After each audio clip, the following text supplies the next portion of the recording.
തെരഞ്ഞെടുപ്പ് കാലത്ത് ഇങ്ങനെയുള്ള ഓരോ പ്രശ്നങ്ങളും ഉയർത്തിക്കൊണ്ടുവരുന്നതിന് ശ്രമിക്കാം. അത് തെരഞ്ഞെടുപ്പ് ലക്ഷ്യം വെച്ചുകൊണ്ടാണ്.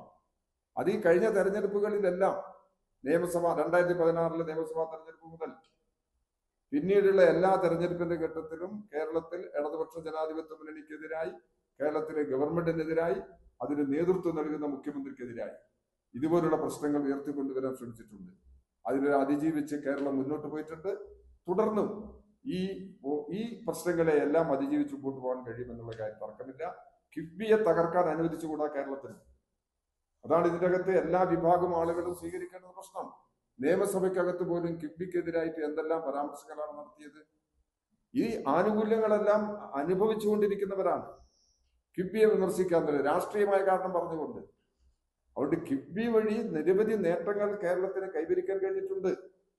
ആ അനുഭവത്തിന്റെ അടിസ്ഥാനത്തിൽ ജനങ്ങളെ അണിനിരത്തി തന്നെ, ജനങ്ങളുടെ പിന്തുണയോടുകൂടി തന്നെ ഇതിനെ അതിജീവിക്കാൻ കഴിയും. ഇതിനെ അതിജീവിക്കാൻ കഴിയാവുന്ന നിലപാടായിട്ടും ഈ തെരഞ്ഞെടുപ്പിന്റെ റിസൾട്ട് മാറും എന്ന് തന്നെയാണ് ഞാൻ ഇടതുപക്ഷ ജനാധിപത്യ മുന്നണി വ്യക്തമാണ്.